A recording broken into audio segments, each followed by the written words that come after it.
Greetings, it's Fred in Alaska. Thanks for joining me. It's just a little too cold to be outside right now. Planning on a day trip here with Squatchbait Isaac, probably out towards Friday Creek, out towards Connect Glacier on a side-by-side. What I wanted to share with you today comes from a remote village. Now, this guy, Gusty, he only wanted to share because he felt it was important. Like a lot of my fellow natives, there's a lot of superstition involved around the hairy man and hairy man experiences.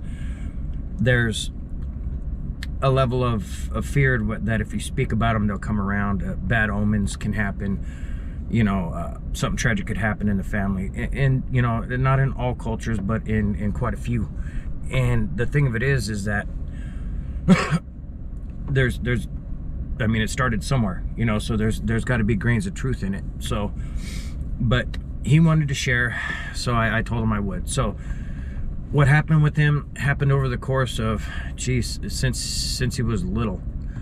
Now, at his grandpa's house, they have a smokehouse back behind the house, right? And as a kid, some of his earliest memories are of helping hang the fish, you know, to smoke and dry and whatnot. And at one of these summer camps that he would go and help put fish away and help smoke and whatnot, he was at the back end on the inside of this smokehouse, and he said, from, you know, it's fairly large, 8 foot wide, 12 foot long, a lot of racks, you know, room for racks in there because they had a large family. So he's in the back and he's adjusting the fish because somehow one of the racks had fallen a little bit and the fish kind of, you know, slid down. And so he was resetting it up. And they had screen, and they also had boards on the outside that you can close it down to hold in the smoke or whatever, but they happened to be open. And he was looking straight out the back because he kept hearing a weird chattering kind of sound, really high pitched, and it was different than any squirrel he ever heard or anything like that. So he looks and notices this kind of a reddish brown thing about 50 feet away, and it looked small when he was looking, right? Because he was just a little kid, and he thought, oh, someone's dog, you know. He ignored it, continued what he was doing. Well, as he's not paying attention, all of a sudden he hears a kind of sound like a large exhale, and he turns and looks, and within a foot away there's this thing looking him right in the face. He says he was so freaked out in that moment, he just remembers seeing the eyes. They were black and beady, and then the hair, and because it was right there, it was kind of silhouetted, but he could see the gleam in the eye from the daylight, and he immediately bolted out of there. He runs in, his auntie and his grandma were there, and he's screaming, hey, there's something out there, there's something out there, and he didn't know what. They said, what is it? And he just said bear, right? And so they all go out.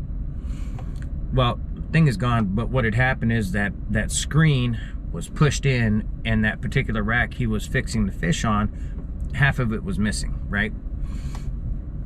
So they're like, where's the fish? They're looking on the ground. They figured, oh, okay, it was a bear, and the bear got away.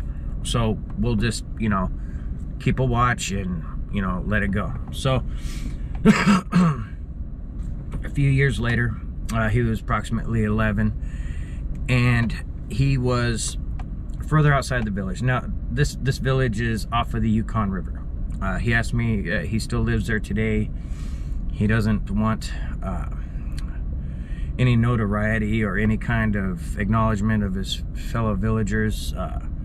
He says they talk about it, but in hushed terms, and they don't like, I mean, none of them would willingly come on this channel. He just felt compelled to share this because he knows there's other people going through it, right? So he's about 11, and he's outside the village, kind of heading west-ish, looking for caribou sign. And he's with his older uncle and a cousin. And as they're going back along this trail, because they're doing it on foot, they had wheelered up to a certain point, and then they couldn't go any further because it was just a real narrow path, and they weren't going to bushwhack to get the wheelers through, you know, just not what they did. So they're on foot, and they're approximately a half mile away from their wheelers, their Hondas. And as they break the tree line, he said they noticed 4 large things, brown, all moving from right to left in front of them really fast. And they were bigger than any bears, but they were down on all fours, just going. And so they stood there and just watched these things, because they were at a pretty good distance, and the critters didn't appear to notice them, so they just kind of hunkered down and watched, and they just booked it across the flats and hit some trees about, gosh, quite a bit of ways away. And they heard it was just over with. They're like, oh, okay. So they continue on and figured, let's go further and see if we can find caribou signs, so we can at least bag a nice bull. Let me get this light out of my face. So as they cut back, they get back to the far end of the tundra, and this is like a huge ring of black spruce around them, and it's real swampy in the middle and not so swampy at the edges, right? And so they're cutting around the edge on the opposite side where they've seen these things run. And as they get to the area of where these things were running through, his older cousin noticed, hey, look at this track, because they were very similar to Vincent. He sent in some pics, you know, of that one track that just broke through the tundra. It was so heavy. So they were very similar to that. Now, they all stopped, they all looked, they were trying to figure out, oh, well, that's a big bear. They're figuring it was a double footprint. No big deal. The bears took off, we're good. And they at a distance, they couldn't really make it out of what it really was, but they were just going with bear because it made sense with the, you know, what they were reading with the tracks. And however, his uncle was a little bit reserved on exactly if it was a bear or not. He didn't really say too much, just said, come on, let's go. So they continue on, and they made it about another mile. And walking through tundra, it's like walking on a spongy bed, you know. It can wear you out, you know what I mean? If your cardio ain't up and you just been kind of lackadaisical all year long, and then you get up and start walking on tundra, it could wear you out pretty quick. Well, him being 11, he was full of energy, but his uncle was tired, so they decided to stop. And uncle was sitting there, and they break out the snacks. They brought some dry fish and some other stuff. And as they were eating, back behind them, they started hearing noises off way across at that other tree line where they saw these 4 things run off into, right? So they're eating their snacks, and they all just, every once in a while, they hear a weird noise, and it would draw their attention back that way. Well, about the 4th or 5th time they heard this noise, he said his uncle stands up real quick, turns and is looking that direction, grabs the binoculars out of his pack and looks, and then tells them, come on, gather up your stuff, let's go. So instead of going back the path they took, which would have been easiest, his uncle took them way around. He said it was probably 3 miles longer to get around. And as they're circling back towards where their wheelers are, they had, basically what his uncle had did is they were at like a peninsula where the trees are, right? Not a literal peninsula, but the trees came out into like a little peninsula, and that's where they're at the tip looking out on the tundra. And so they went around that backside instead of cutting back just straight on back the way they came. They cut around. So there's this peninsula of trees that comes out, and as they're back on the making their way back through, in those trees they start hearing things, and they start hearing this cracking sound. And he remembers his uncle said, get in front of me, you guys, get moving faster, get moving faster. And they were all armed, you know. So they thought nothing of it. Okay, he's a little spooked because of the bears. We'll just keep moving. So as they're going along, you know, he's telling them to the right more, to the right, cut up into the trees to the right there. There's that small path, follow it. You know, it was a little game trail. He was trying to keep them on task and focus on what they were doing. And meanwhile, his uncle, he said his uncle was constantly kind of pausing every once in a while, listening, looking back in that direction that the noise was coming from in the trees. Now, as they get about, he said, probably 100 yards into the trees, it got pretty thick because of the brush and stuff, right? You know, low bush cranberries and some willows and stuff. Along with the black spruce and stuff, it can get real dense. You guys have seen plenty of examples of that here. So they get to a certain point about 100 yards in, and his cousin has a cramp in his leg, so he asked if they could take a break, and the uncle's like, yeah, make it quick. And the uncle's constantly focused in the direction at this noise, because the noise that was going on with cracking noises, kind of like a weird stomping sound, just weirdness, high strangeness, stuff they weren't accustomed to, was a continuous thing. It wasn't just hit and miss, it was on a continuous basis, and it seemed to be all just in one spot. It wasn't like moving towards them at the moment or not, you know, anything like that. It was just happening. So he said as his cousin was stretching his calf out and stuff because of his cramp and whatnot, because he was wearing boots that were too small. He had borrowed a cousin's knee boots, and they were just a little too small, so he was kind of pinching his foot and causing his calf to cramp.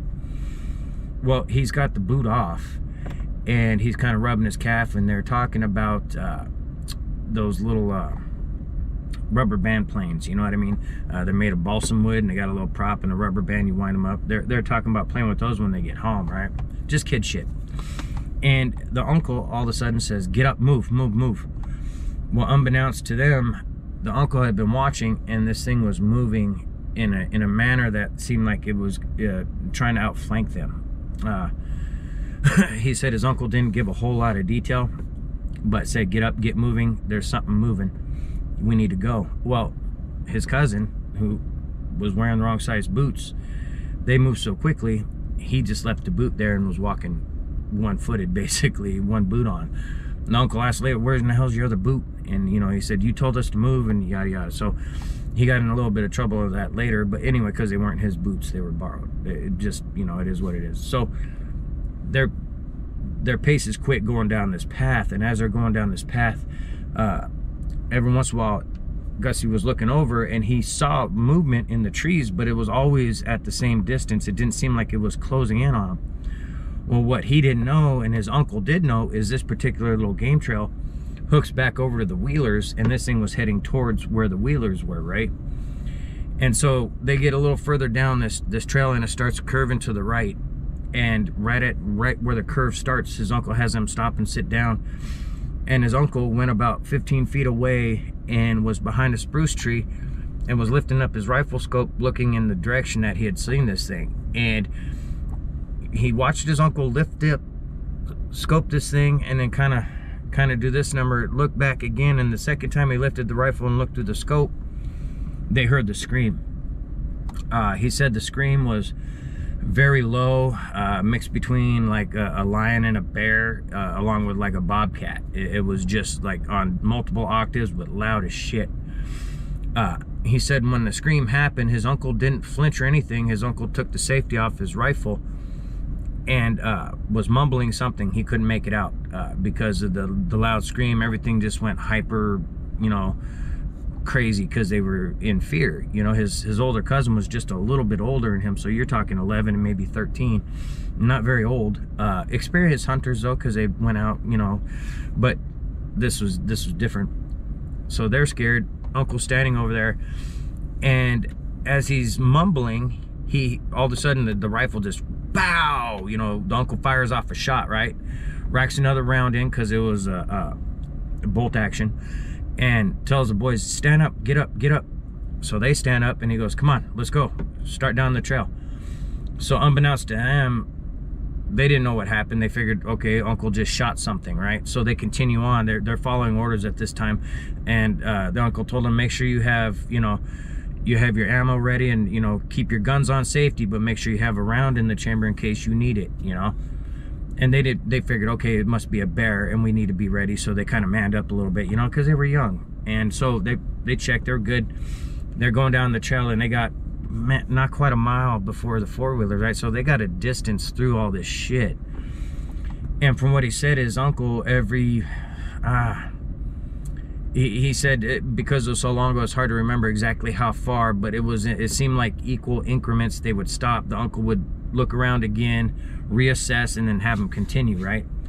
So about the fourth time of doing that, he shoots again. And again, he was lifting up the scope, looking, you know, from behind a tree, you know, following, you know, watching this thing or whatever. And they figure, okay, he's just keeping the bear at bay.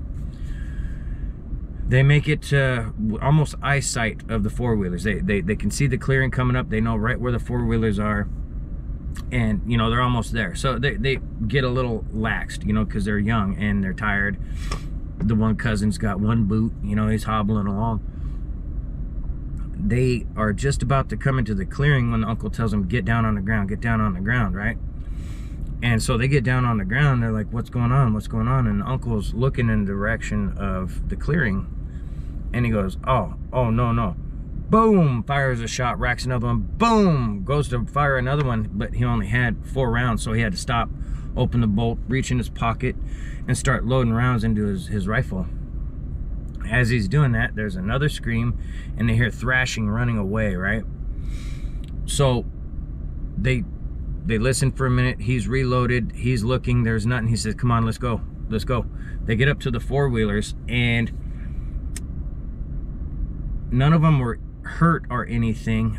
They were turned. It was like something just like moved the back ends of them, turned them. It actually helped them because they were nosed in, and when they came back, they were all kind of turned to where they could easily just, they wouldn't even have to back up. They could just root, you know. So they're all looking around, and there's these tracks again. Now, as his uncle is keeping cover, basically, because they could still hear noise off in the trees, his uncle's saying, you know, start them up, start mine up. So his cousin starts his uncle's, and then, you know, they each start theirs, and he tells them, start heading back now. You know, I'm right behind you. They start wheelering out, and they're just about to, in this little turnaround area, they're just about to hit the wheeler trail, and they both stop and look back, and his uncle's got the rifle up again and lets off 3 rounds. Boom! And they can't see what he's shooting at, but it's boom, boom, boom, lets off 3, jumps on the wheeler, puts the rifle in the rifle rack, and boom, he's like, go, go, go. So they go back to the village. That night, his uncle is talking to Gusty's dad, and he's telling him, hey, you know, there's a Kachayok out there, a hairy man. It followed us. I would shoot at it, not to hit it, but to scare it away, but it didn't seem scared. And I kept the boys moving or whatever, and just lays out everything he did. But Gusty was able to hear what his uncle was seeing at this point, right? So from what he said, when they got back by the wheelers, and his uncle said, oh no, he saw one of them messing with the wheelers and didn't want to get stranded and have to fully walk back, you know what I mean? And that's when he shot it twice. He said he shot it twice, and it took off running, right? And so he knew what he was looking at. He was looking at a Sasquatch, a hairy man, you know. And so, you know, that's why he told the boys, start up the wheelers, start mine and stuff, because he wanted to really run this thing off. And according to what his uncle said, he shot it again 3 more times at about 150 yards, because it was standing just right on the trail they went through earlier that day. It was standing just right down the trail. Popped 3 shots at it. He said he's pretty sure he hit it, because, you know, subsistence hunters, they know where they're shooting. You know, I'm not trying to brag it up. When hunting is your way of life, it's like a professional race car driver. You know, they make it look easy. So he tells Gusty's dad what happened and whatever, and the portion that really sunk in for Gusty was the next day. His uncle and dad and a family friend went back out there, left the kids at home, right? That night when they got back, they all looked like they seen a ghost, right? So according to what he heard around the guys talking around the table, was when they got back out there, and the uncle was relaying to Gusty's dad what happened, and was walking them through, not literally, but just say, oh, we were over here, we came out this trail when we saw it here, this kind of thing, right? And then I shot it down this trail. It just so happened, as they were there, they get screamed at from off to their left-hand side, right? So immediately, you know, they're not wallflowers. They have their rifles ready and stuff. They're trying to figure out what the hell. And as they're doing so, there's another scream right off to their right, and then one out that trail, and then one behind them. So they're like, oh, okay, there's one all around us. Where, you know, we must have, you know, obviously they're upset. So according to what was said, as they were standing there, they were just waiting for one to show itself, right? According to what the men said around the table, the uncle took first shot again because he saw movement in the trees and got his rifle up and squeezed off a shot, right? Right after his shot, they said the screaming, no one else shot. It was just that one shot, but they could hear all four of these beings running around, all at distance, but they could hear them clearly running around, and they're making this weird gibberish sound.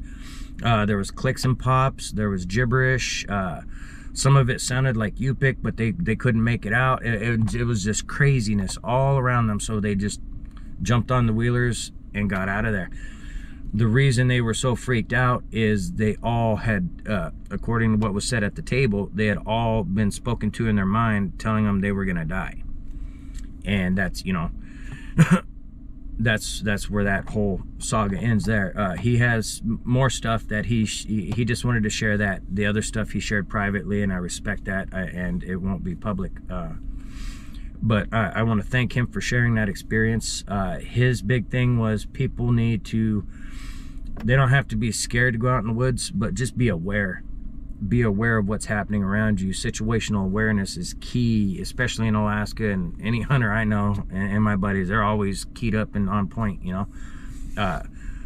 The thing is you can't be hyper paranoid, especially with a gun. Nothing worse than someone panicked with a firearm. It's a bad combination. But if you're level-headed and you can keep your cool, then all the better. I want to thank him again for sharing. I won't, all I'll say is it's a village off the Yukon River. I won't divulge anything else out of respect for what he requested. And he wants to tell all his fellow villagers, wherever the village may be, just be aware. And he said, I'm sure they all already know, and we kind of chuckled about that, because what the outside world doesn't realize is in the villages, like I talked to a lot of people, and there's little people stories, hairy man stories, and they're all current. These aren't like ancient tales and mythology and folklore, not bullshit. This is what's happening today. You know what I mean? These are all current events that everyone's speaking of. So it's just a different world. And you know, there's so many places that whitewash things, you know, to make it more palatable for those who don't understand. And it's coming back around, you know. But anyway, I digress. I want to thank him again for sharing. I want to thank you guys for joining me, and hopefully I'll have that expedition footage that we're going on today up by Halloween. It's cold out here. It went down to 16 degrees. Or no, it was 16. Okay, never mind. It's staying the same. Usually just as the sun's coming up, it drops a few degrees, but it's still relatively warm, considering pretty soon there's going to be a negative next to that number. So thank you guys for joining me, and we will catch you guys soon.